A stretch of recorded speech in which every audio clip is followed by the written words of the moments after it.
You have to go live. Right, we're live now. Whether the guest shows up or not. We're live now. Good morning, good afternoon, good evening, wherever you are around the globe. I'm Bob Horne. Maria and I of the Horne Show are here live from Claremont, New Hampshire in the USA. And we have the Horne Show where we aim to discuss many issues surrounding the current events of the USA and the globe. We are awaiting our special guest, Manal Bidar from Morocco, who is as a Moroccan youth delegate and involved in climate change issues along with the environment and other stuff. Mm-hmm.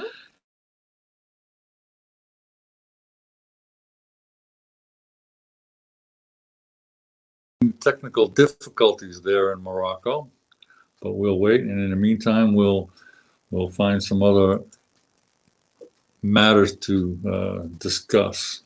Anybody has any questions or comments, you can put them in the comment and we'll discuss that. Have any questions about us, we'll discuss that. Maria and I also have our own nonprofit organization called bliglobal.org, www.bli-global.org. And we also have our BLI Global Capital, where we're organizing some funds to do some investing in some startups and that sort of thing. We are here in the USA. And of course, we try to stay current with the events such as Black Lives Matters and the COVID-19 pandemic here in the U.S. or here in New Hampshire. We're pretty safe. There's not a whole lot of new cases going on. Seems like we're one of the few states that aren't growing, aren't expanding, aren't creating more contaminations or deaths or new cases like Florida and California and Texas, which I guess are partly due to their trying to open up too soon, having parties, opening up the beaches, opening up the bars. We don't know what's going on with COVID, so we don't know if somebody's going to be, the USA is going to be closing up or not. So Manal has joined us live from Morocco. Hello, Manal. How are you? Hello. How are you doing? I have no voice. No sound from Manal. You can hear us. We can't hear you. I can hear you. So I'll sip my coffee. Okay, just hold on a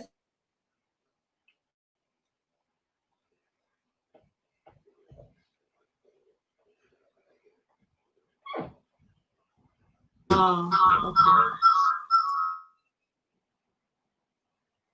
Can you hear me right now?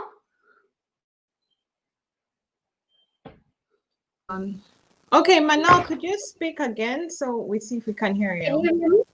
Can you hear me right now? No, we have difficulties. I think it should work now. Hello? Can we hear you? Can you hear me? Hello? No, we got you now. Hello? Yes, we have you. Can you hear us? Yes, I can. So you're in Morocco and it's what time? 4 p.m., 5 p.m.? It's 4 p.m. Yeah, it's 4 p.m. Okay. The time zone here is GMT +1. Okay. So I think we have 5 hours, a gap of 5 hours. 5 hours? Well, yes, 5 hours, yeah. So you're a Moroccan youth delegate with the government? With the Moroccan youth government. Okay. And I know you were at the UNGA Summit in New York last year.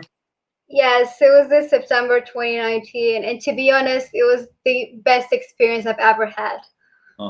Why is that? Can you tell us? Yes, well, personally, I've already participated in 2 MUNs, and the fact that I've got to know more about the United Nations policies and how the United Nations work every day to solve the major challenges we have today in our world, I became really interested in this whole thing. I became really interested in international relations, in diplomacy, in politics. While I've never imagined one day that I would be interested in these subjects. And so I developed this goal, which is to go to the United Nations. I still have it, by the way. So the dream was to just go to the United Nations and to be in the real headquarters and to be able to make a change within the United Nations. And so the fact that I've achieved my dream last year was just wonderful. I mean, when you realize your dreams, you can be but proud and happy about it. Sure. And how did you like your experience in New York City? Did you get around the city much? Well, I didn't really get around the city because basically I've been 1 week. I've stayed in New York 1 week, so I didn't have really the chance to go around.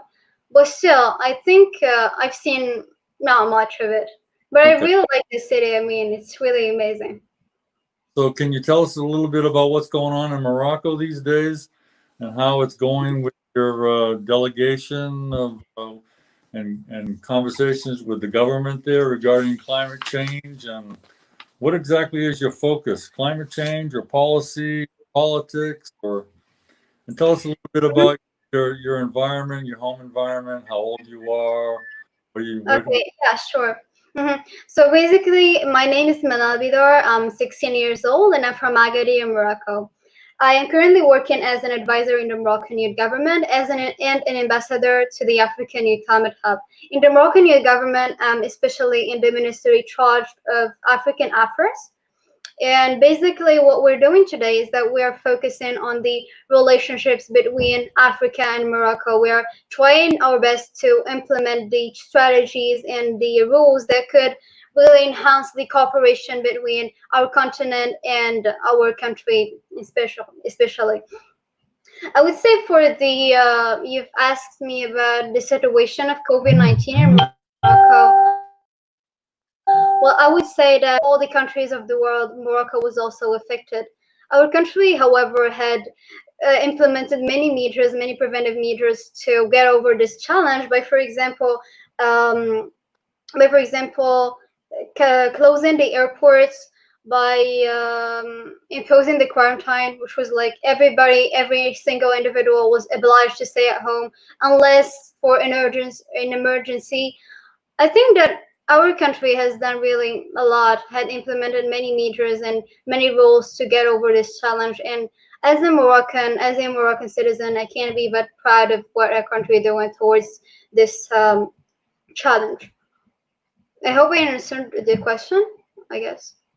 Yeah, that's great. We have our own challenges here, including the I government. mean, this is like a worldwide crisis. We have to be together, and I believe personally that COVID-19 had shown that individuals could be very close to each other without being close physically. So today, within the confinement, I would say that in Morocco there were many webinars, many virtual events that are focused on climate change. I mean, despite that we cannot really do anything physically, or we can't organize events or climate strikes the way we did before the confinement, but at least we're organizing virtual events, virtual webinars. So basically the climate action didn't stop just because of the confinement. And personally, I'm really proud that Moroccan and African youth in general are taking the lead for action despite the quarantine, the confinement, COVID-19, despite all of this. And I wanted to ask Manal, how are the young people there dealing with the COVID-19? What are they doing to, like stay at home, or Mhm. what's action? Yeah, so I think that just like all the countries, Morocco is affected, but I would say that the reason why there weren't like a lot of cases in comparing to other countries is that young people had demonstrated their consciousness, like they were very their awareness of this danger. Like for example, I would give the example of a campaign I participated in. It was the COVID-19 campaign. It was launched by the Muhammad VI Foundation for the Protection of the Environment. And so in this campaign, it gathered Moroccan youth from all over the country, from all over the cities. I would say there were 10 or 12, I guess, 12 or 13 cities that 12 or 13 cities that were included in this campaign. And so there were many young people just like me who were 16, 17, 15, 13. I can remember we had even a girl who was 11 years old, I guess.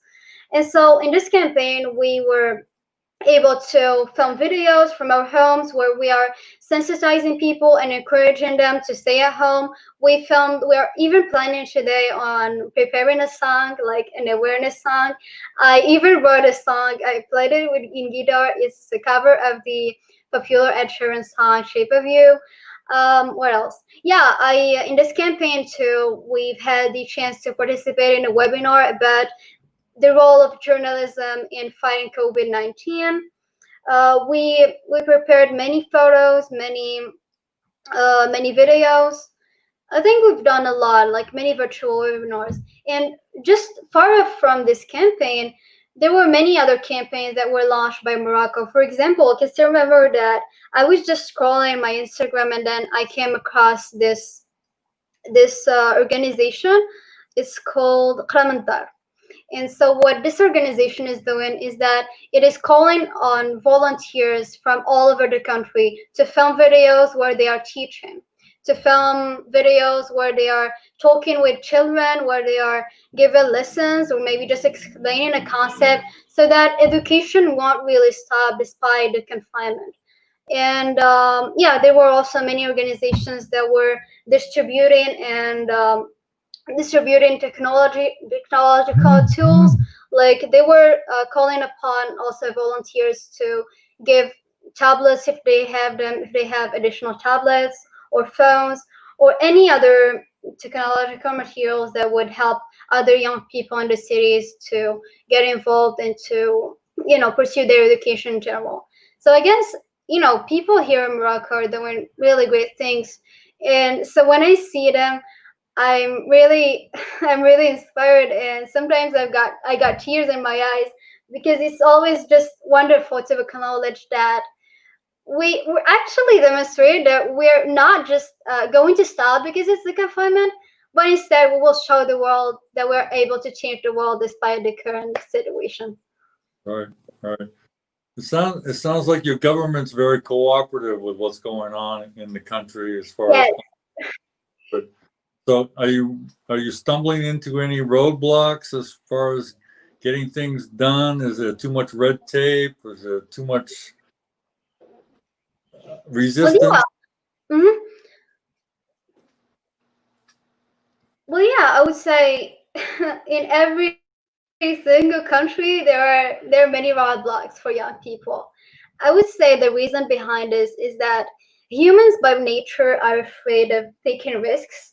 Like every single one of us is not willing to get out of their comfort zone to try something new. And I think that's what's happening with our governments, not only in Morocco, but in many parts of the world. Governments are really afraid of trusting young people in terms of decision making because I would say it is something new, something never seen before. And so I believe this is not, I would say, a roadblock, but it is much a challenge for us as young people. It is our duty to demonstrate and to prove that we are able to make a change despite our very young age, despite our lack of experience, despite many conditions that make governments a bit afraid of trusting us. So I think that's very normal. That's very normal for governments to not really get youth involved in decision making. But I would say that young people today are doing really great things. I had been able to witness what the younger is doing, what youth-led organizations around the world are doing, and it's really inspiring. I mean, we're doing great things. If these people, these young people who are leading these actions today are going to be the leaders of tomorrow, then I for sure am not afraid of tomorrow. Right. No, I agree. There's a lot of activity with the young people. And I agree that the resistance from the government, because they're afraid of change. Yeah. I think part of it might also be is that they're afraid of losing the power that they have. Yeah. So they're holding on to that power. They don't want to give it up to the young people quite yet. And it is. But I would also say that young people have a lot to learn from old people, and sometimes they don't want to Yeah, walk. exactly. Right. So, and there's a learning curve there, and everybody has to cooperate and give up something to go forward. And as long as we're all leaning forward, then that's a good thing. So Exactly. I watched one of your videos, and you were talking about everybody has access to either wind, rain, or water. I mean, wind, water, and solar, the sun. Yeah. So, and then you said it said something about you were. It's the best solution to mitigate the negative effects of COVID-19. Right. So, can you expound on that a little bit for us? Yeah, of course. So basically, in that video, you can watch it on YouTube by typing my name. It was basically a youth contest made by IRENA, the International Agency for Renewable Energies, based in the United Arab Emirates.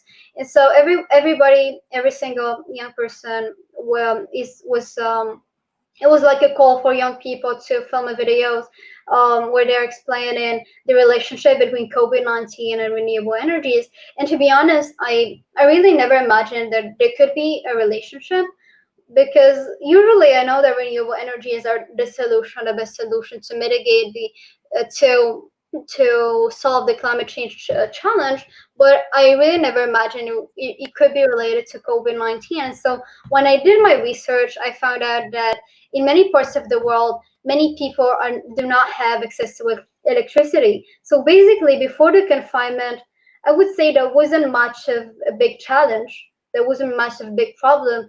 But with the confinement, well, I would say people do not have other alternatives of electricity but renewable energies. Before the confinement, I would say people who did not have access to electricity would have access to other alternatives, like as in, for example, instead of the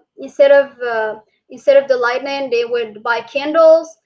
For example, in some regions of Africa, instead of going to, you know, there are many things that depend. There are many people who depended on electricity before, but now with the confinement, they can't really have access to other alternatives.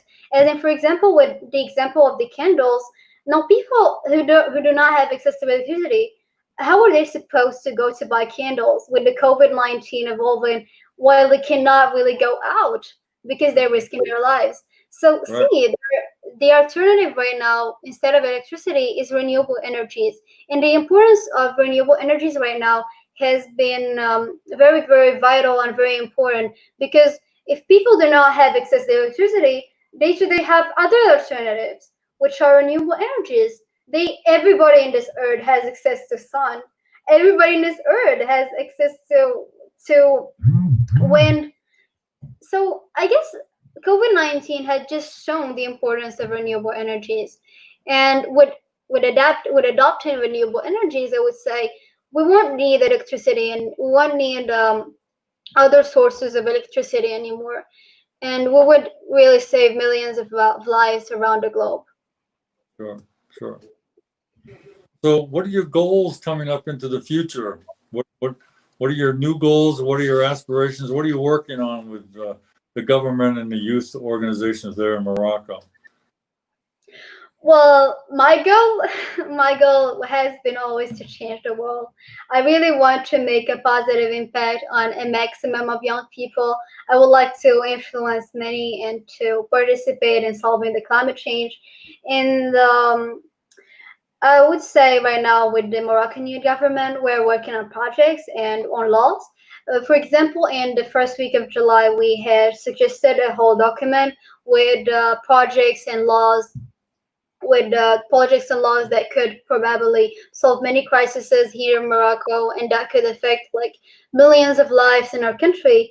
And I'm really happy and delighted that our official government had considered this document and will be considering it in the future making of decisions. Besides, right now in the Moroccan youth government chart of African Affairs, the one which I'm working on currently, I've had the opportunity to meet some amazing people, really. Some great young people engaged for the future of our country. And currently, we're working on a project that we will be showing on in the future. In I would say in the next week, the next week or the week after. um, what else? Besides, I also am working as an ambassador to the African Youth Climate Hub, which is, I would just like give a brief introduction about it for people who are watching us right now and do not have an idea about it. It is a platform. You can just visit it online by typing youthclimatehub.org. And what is really special about this platform, about this organization, is that it unites all African youth from all the regions and the countries of Africa without really being physically close. I think that's very special, the fact that we are all united in one single platform without knowing each other or without being like physically close, despite all the borders, despite all the roadblocks. We're united in this platform, and I think that's very special, I guess. And is there oversight organization to the youth hub? Is that what you call it? African Youth Climate Hub. African Youth Climate Hub. Is there an Mhm. organization, or is it just like another Facebook where everybody gets together and just No, share actually, something, or is there some structure to it? well, the African Youth Climate Hub is a website. You can just visit the website, and in this website, African youth have the access to many opportunities. Like, for example, they could have access to job opportunities if they are seeking jobs that are related to the SDGs. If they are working on projects, they could submit their projects and get access probably to funding or to guiding or to many other opportunities or to many other people who could help them really enhance their projects and reach a maximum of people in it. There is also there are many opportunities in the website, and so I said it is uniting us all because once you register in the website, you will be like you can just click on another widget which includes all the members, and so you could like see all the members that are involved. So for example, I can still remember that one day I was just like just surfing in the platform, and then I saw many Africans, and just the fact that I can chat and get to know many people from all over Africa and maybe collaborate in terms of projects or maybe in terms of climate action is really great.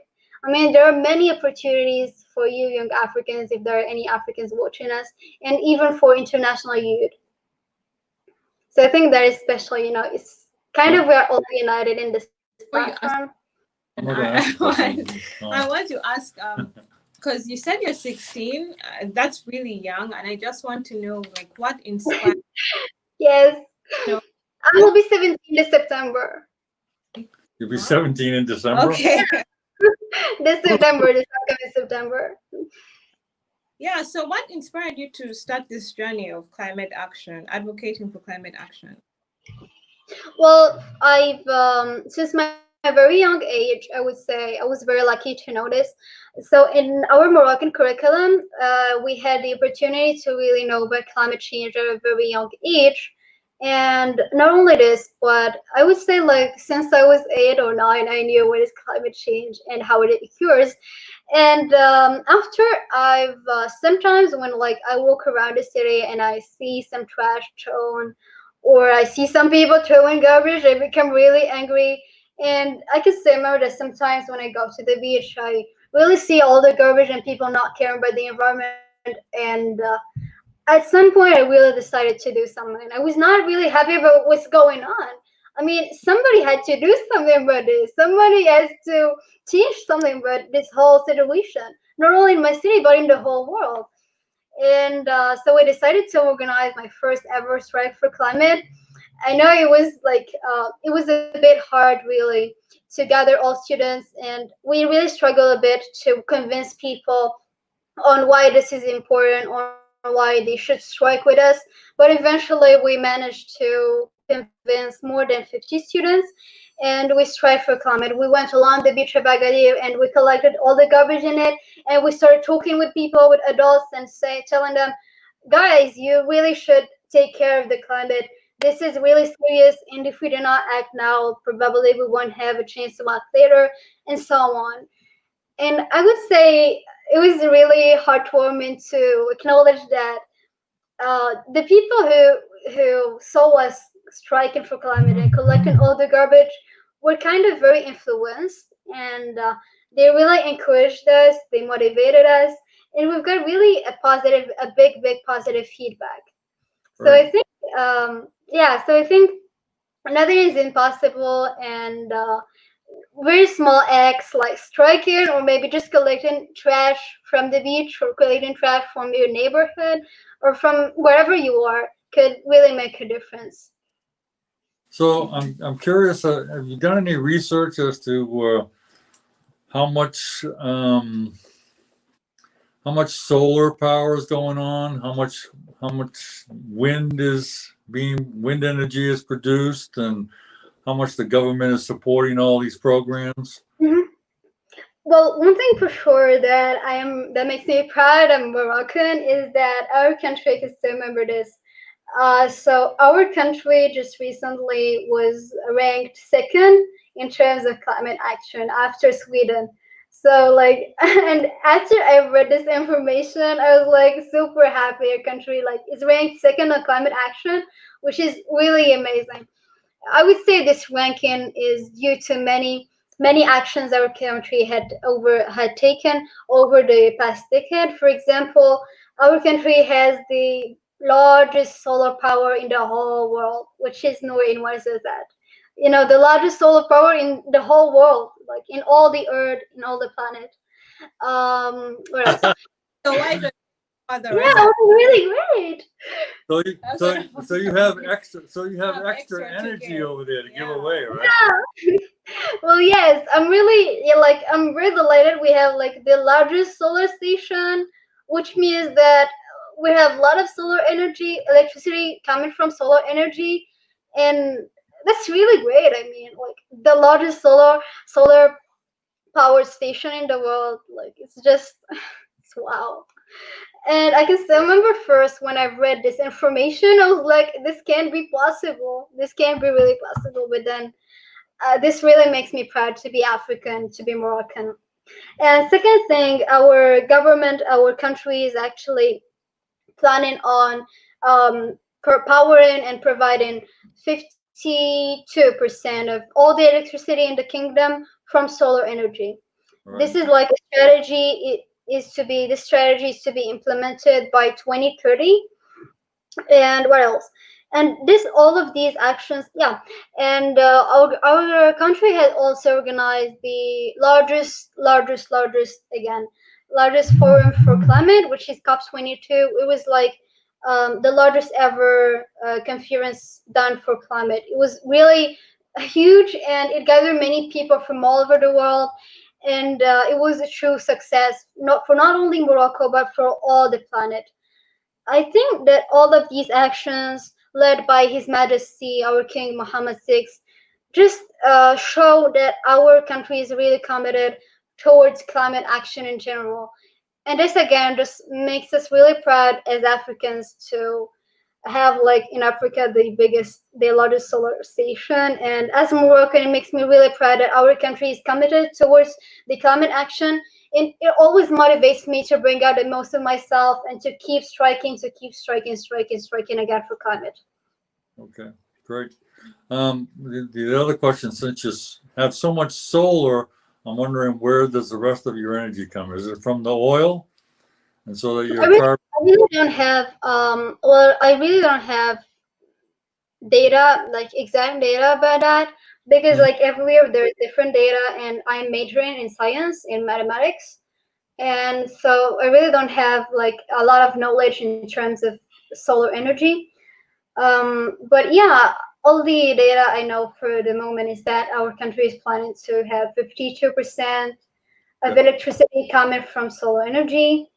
But I really don't have special data in terms of how much, or the percentage of electricity coming from solar energy.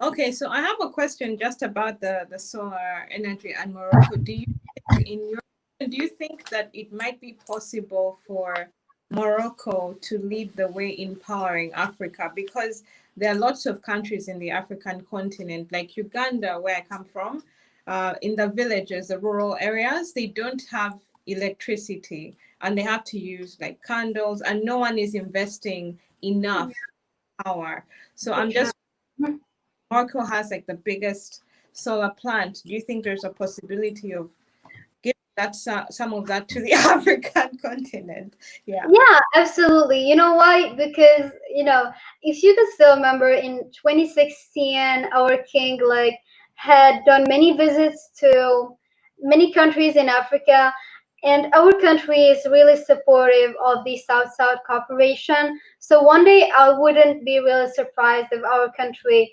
powering like other countries like Uganda or any other African regions. I mean, today there are many other conventions in terms of finance and other fields, and I wouldn't really be surprised if that occurs in terms of solar energy. And I'm really expecting what happens soon, because our country is really supportive of solar power, solar energy, and of South-South cooperation. So I really think it would occur soon. Do you know if you manufacture solar panels there in Morocco, or do you get them from somebody somewhere else? I really don't know about that really, because I'm majoring in mathematics. That would go along with the potential for Morocco to be investing in other countries. Yeah. If they're manufacturing the solar panels, then they would have a vested interest in providing funding for other countries to develop their solar programs. I really don't know, but I would say that, for example, last year, yeah, exactly, last year in August, in the last month of August, I've had the opportunity to visit the Hassan II International Center. And in the center, it's a center base for all students for environment and for all fields, for all majors that are related to environment and climate action. And so I visited it, and I've seen that all the electricity that is in the center is coming from solar energy. And then when I asked where the solar panels came from, and there was I was answered that there was an engineer, a Moroccan engineer, who designed them, and they were constructed in Morocco, if I'm not mistaken. I'm not sure if like all of the panels were in Morocco, but there was a Moroccan engineer who done the work. I think that in Morocco there are many engineers and many young people who are willing to really invest in terms of solar energy. There are many engineers that are graduating every year in solar energy majors. So I wouldn't really be surprised if the solar panels are really manufactured in Morocco or not. But I really don't know. But I will for sure make my research and answer you back. So, and But I guess that since the solar panels in the center were engineered, designed by like a Moroccan engineer, then I would say it is not very surprising to know that the panels were constructed in Morocco, or a Moroccan engineer designed them. I wouldn't really be surprised at that. well, we'll send everybody to your hub, and they can ask for funding and ask for ideas and ask you to send some solar panels their way to Uganda and other countries. Well, I'm not doing really anything. I'm just a young climate activist, but in the future, I will make sure that happens. Okay. So I'm curious now as to the, do you know what the plans are for back to school with the COVID-19? In Morocco, Yeah. well, mhm. That's a bit, we really don't know because usually it all depends on the number of cases. Because if on the seriousness of the situation, I would say if the situation gets more serious with time by September, then for sure we would be working online and studying online. But if I would say the situation is not as serious as it had been for the past few months, then I would say we will be back to studying just in classes normally. Because, for example, the baccalaureate exams were taken in Morocco in just the were taken in Morocco. Like many students from all over the country took the baccalaureate exams, which are the high school exams in Morocco, in like with the face masks, with alcoholic gels, and it was really great. It went great. Like there were no danger or anything because every student was taking the preventive measures, the necessary measures to stay safe. And I would say our students today, Moroccan students today, are really aware of the danger of COVID-19. So if we do not pursue online classes, then for sure students will be aware and will take all the necessary measures. Well, it sounds like you're doing very well in Morocco, a little bit different than here in the US where our young people are running around wild having parties. Oh yeah. But Fine. you know, The beach. but I would say I'm very supportive of the online learning, of the e-learning, because, like personally, it provided me many opportunities.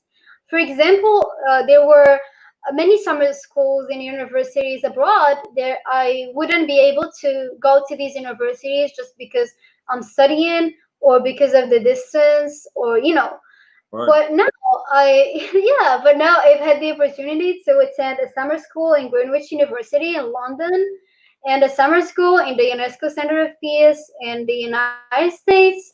And so I think that I've had many opportunities thanks to e-learning because of the distance. And so are students here in Morocco. Like with e-learning, we're trying something new and students are more independent, like they are furnishing more efforts, they are dependent on themselves, and they are studying online at home by themselves alone. I think it's really great. It makes us independent and it gives us like lots of opportunities. Right. So back to energy. Okay, Give me your take on the nuclear energy that you have an interest in. yeah, right.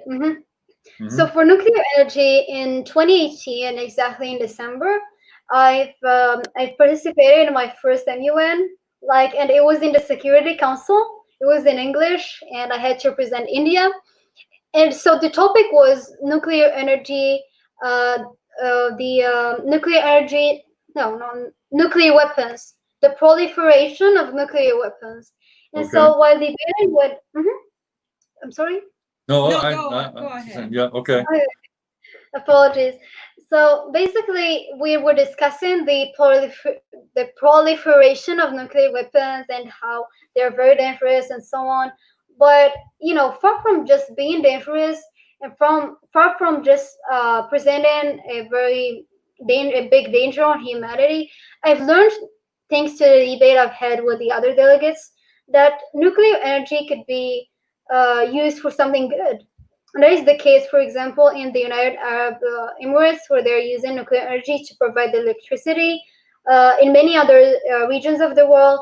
And so I became really fascinated by nuclear energy because I've learned that if it is really used in the right sense, then it could give like huge results. It could like give a lot of electricity to many people in the world, and it could save millions of lives if it is just used in the right sense instead of used for weapons of instead of being used as a weapon of mass destruction. And since then, I knew that this is a good thing, and I've decided to film a video where I will tell people about how this works and how will it be if we use it for good. I was 14, I guess, by the time. By the way, and it was like I didn't know much about it, but anyway, I explained how would it be, how the world would be if it used in the good sense, and how would it be if it is used in the bad sense, like what happened in Hiroshima, Nagasaki, and in Fukushima recently, 2011. Right. So basically, yeah, that's it. That's the whole story behind nuclear energy. Okay, so, and you're aware of the danger of a nuclear plant meltdown, right? Yeah, right. I even explained that, like, in the last video, like for example, what happened in Japan, a nuclear plant, I guess, or I Yeah. don't know what's the term of it. Not really good with the technical terms, but anyway, a nuclear plant in Fukushima just exploded, and it wasn't even used for mass destruction. And it killed, like, it didn't kill many people, but it's really uh like found out a whole region, a whole city. And I think it's not really safe to use nuclear energy, so I would just go for renewable energies. So I think solar is better, but if Yeah, it solar is better, exactly. if it doesn't melt, nuclear is good too. But anyway, okay, I'm gonna ask Maria to ask you a couple questions, or if you have any questions for us, feel free.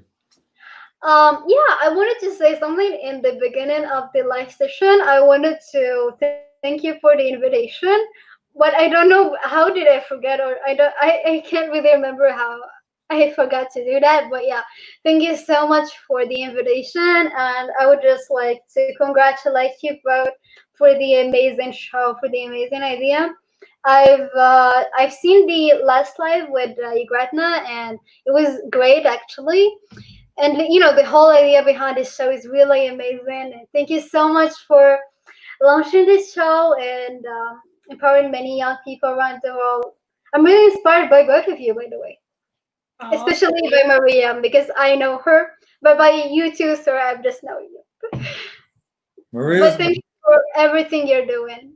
Maria's pretty involved with a lot of different aspects She's great, of really. Africa and all the UN goings ons and the youth organizations going on and that sort of thing. So Exactly. I've been following her in social media and in Google, and you're really doing a great job. I mean, you really inspire me. Like really, thank one you. of my role models. And just so you know, like the reason that we're doing this is also because there's not enough there's not enough publicity on people who are actually doing things. Most of the people Mhm. like government high level, but then what about other people who are doing it on the ground? Who is writing their stories or getting them to speak? So I wanted to ask you maybe just one question, which is okay, maybe two questions. So the first one is Yeah, sure. aspirations for yourself 10 years from now, and then the because she's 16, so 26. she's going to be UN, she said. Okay, Probably. and I'm sorry. Can you repeat the question? Like a message for myself? A message? yeah, the question was your aspiration 10 years from now, like when you're 26, after you finished your university and stuff like that. And then the other one is how would you advise people to lead with love? And by leading with love, it's more like being considerate and compassionate to other people and not being proud and arrogant when you're serving others or leading other people. Proactive without violence. Yep. Mhm. Yeah. Well, for the first question, it's a bit tricky, I guess, because I'm still confused about my future. But for sure, I will be leading my own NGO and probably my own company because I'm interested in pursuing a career in engineering, in environmental engineering. So I would say I would really like working in a company or maybe lead my own company that will be specified in acting for climate, like maybe in inventing or anyway, the company will be just for solving the climate change challenge. I don't really have precise data about that. I'm not really sure how would it be, or when would it be, where would it be. But I would say that it has to be related to engineering and to climate change. And I would say also it would be leading an NGO in parallel, like for climate action, because I've founded my own NGO like 2 years ago, and I couldn't really keep up with it because I really didn't have time because of my studies. You know, in Morocco, we study like 8 hours per day, and I hardly find the time for the climate action. So I would say an NGO where I will have full time to influence people and to act for the planet. Yeah, and in parallel I would like really to be involved with the UN. Like in the UNGA it was the best experience ever, so I really would like to keep working with the United Nations. I don't know how would it be or where or like how, but I would really be working with the United Nations somehow, like a UN volunteer or anything that is related to the United Nations. Yeah, maybe Um, you could even Secretary General. I mean, you know. no, it's like very big. Like the Secretary General is like it's like a very very hard goal. But I would say yeah, why not? That's a great goal to work on. But yeah, I would say anyway, I would just like to make a change, whether it's in the United Nations or whether it's anywhere. I just want to help humanity, help other people, because eventually, if we do not fight for our planet, then who will? Yeah. Uh, exactly. And for the second question, you've asked me to give an advice for young people to lead with love. Well, I would say simply that there's one earth, like there's one planet, and we all share the same planet. So basically we are all in this together. We have just to be united, and instead, for example, of being selfish or by acting alone, we should be more of cooperated and finding solutions together, because eventually, as I said, we all belong to this earth, and climate change is affecting us all. In all the regions, climate change is affecting us in one way or in another. So I would say if we are united and if we work together and if we do our best to be united and to help each other with this whole challenge, then for sure our tomorrow would be very, very bright. I hope I really answered your question. And yeah, and I have like another advice for young people, if you permit. Um, my advice is to never give up and to be motivated and never give up on dreams. Like for example, I never imagined I would go one day to the United Nations because it was like a big dream. But then I didn't give up on it and I worked hard for it and eventually let it go. So I advise young people who are watching us right now, or just young people in general around the world, do not give up on your dreams or on yourselves or on whatever you believe in. I believe in climate action, then I would never give up on it. Well, you too, believe in yourselves, believe in what you're doing, and for sure you will achieve wherever you want to. I Yeah, guess that's it. I hope I answered your questions. one more question. Yeah, sure. That is, do you have any insight or suggestions or recommendations on how people can affect policy change in the government to help the efforts for climate change and funding youth to do what they need to do? Well, I would say in some regions there's not really much to do because eventually all the power is with the governments. But I would say that young people, for example, here in Morocco, young people had demonstrated that they are making great decisions and that they are very, very committed and engaged towards the global interest and towards changing the world and saving millions of lives, for example, in Morocco. And so, thus, the Moroccan youth government was founded. I would say that in other countries where, for example, a youth government doesn't exist, I would advise young people to just keep fighting and fighting for themselves, I would say just do your best to be heard. I know that in many countries, I would say governments are not really given power to you as young people. But as I said earlier, it is up to us young people to demonstrate that we are responsible and that we can do many things and that we can change the world. So basically, I would say it is up to us. We have the power to do what we can, and we have the power to be heard if we want to. So be active and prove yourself responsible, huh? Yeah. Exactly. And everybody else will be influenced, including governments. They will be amazed and very influenced by what young people are doing. And eventually they will give them the power and the opportunity to be heard and to participate in decision making. So young people should just do their best to influence and to prove themselves, and eventually everybody else will trust them. Can I just give an example on this? Yeah, sure. Like for example, with the last United Nations Youth Climate Summit that was organized recently, it was the first ever summit to be organized for young people and for the climate in the United Nations. And I would say that happened because young people were protesting all over the world. I mean, let us just look at Greta Thunberg and what she had been doing, or let us look at all the organizations who had been striking, youth-led organizations that had been striking for climate. I think that all of these actions led by young people really pushed the United Nations to really make this summit like for the first time, to organize this UN Youth Summit for the first time ever.